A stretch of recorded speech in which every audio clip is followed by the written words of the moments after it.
Hi, Steve Stine here. Today what I'd like to do is I'd like to show you something really cool that you can do with 4 essential chords on the guitar. These 4 chords you're going to play over and over and over again. And what I want to do is I want to show you a really easy way of putting them together so you can start playing songs immediately. So I'm going to show you a G chord, a C chord, and an E minor chord, and a D chord. Those 4 chords, G, C, E minor, and D. Now, a lot of times when I teach these chords, there's lots of different ways that we can play those. What I want to do is I want to show you kind of a similar fingering so you don't have to switch so much to make things a little bit easier for you. So here's what we're going to do. First thing we're going to do is we're going to start off with a Forefinger G chord. If you've never done this before, this might feel a bit awkward to begin with, but we're going to put the first finger on the 5th string at the 2nd fret. We're going to put our middle finger on the 6th string on the 3rd fret. And then it's these 2 guys that might change for you if you've done a G chord before. We're going to put the ring finger on the 2nd string, 3rd fret, and then we're going to put the pinky on the 1st string, 3rd fret as well. So we're actually using all 4 fingers at this point, okay? So we call this a Forefinger G. Now, if you've done a 3-finger G before, it's no problem, and you can certainly do that as well, but I'm going to show you something really cool that you can do with this. So here's your 4-finger G. Now, when we want to go to a C chord, generally what happens is you flip over to a C chord like this. This is how we normally make C. In this instance, we're not going to do that, though. We're going to play what's called a C add 9.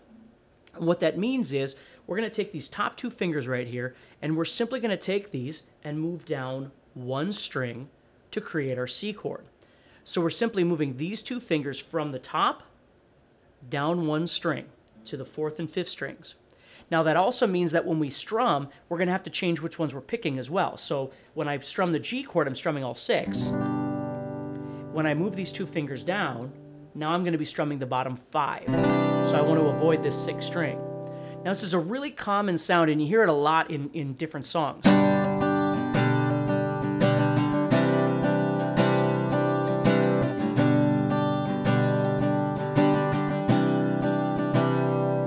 So you just have to be a little careful with that 6th string that you don't strum that. Another little trick that you can do to make sure that you avoid that 6th string is I take the tip of my ring or my middle finger here, and when I move down to C, I take the tip of that middle finger and I lightly touch the 6th string to deaden out the sound. So here's my G. When I move down to my C, I lightly touch the top string or the 6th string with the tip of my middle finger. So if I was to strum it, you won't hear it anyway. So it's a great little trick. So the first thing we want to do is we want to get used to being able to bounce between G and C. Just moving those 2 fingers.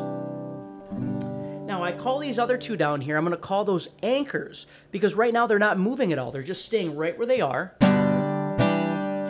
So I want to hold those nice and tight and then pivot the top 2 fingers. Now, if you've never done this before, you can see how quick it is, as opposed to going from G to C, having to flip over like this. We can simply drop those down. Okay? Now, a lot of the songs that we learn how to play, they don't necessarily ask for a C add 9 chord. They might just ask for a C chord. And what I'm telling you is, the most important thing about learning songs isn't that you're doing the chord exactly the way the artist did it or whatever. The most important thing for you is that you're having fun playing some music. So if a song said G, C, and D were the chords in the song, or whatever it might be, I guarantee you if you play a C add 9, it's going to sound just fine. It's a fine substitute. It's a nice colorful sound for C. It's not, overly jazzy or anything like that. It doesn't have that. It's just a nice, comfortable movement, and we think of a lot of artists, from the Eagles to Taylor Swift to, all kinds of people in between, Guns N' Roses. They all use this chord motion. So it's not just necessarily considered an easy thing, although you can see that it does work pretty effectively, though. Now, here's where the trick comes in. We're going to move to the D chord now. Those are the 3 main chords that we play in the key of G. G, C, and D. But the way I'm going to move to D is I'm going to pivot on one of my anchored notes, which is my ring finger, my 3rd finger that's sitting on the 2nd string right now. When I'm on G, all 4 fingers are down.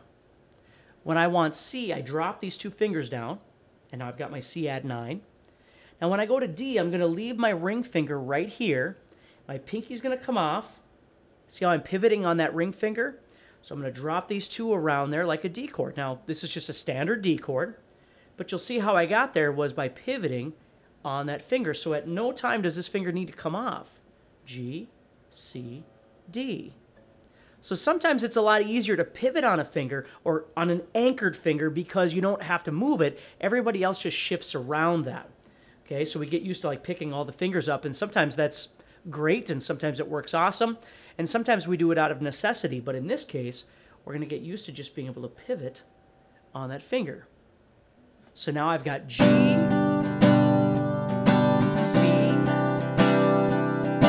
D, G. So I'm just playing G, C, D, G. I call it a G sandwich with most of my students because it makes more sense if you think about the song starting and ending with G. That way when we go back to repeat, you remember that we have to start on a G as well. So there's G's on the outside, like a sandwich obviously, right?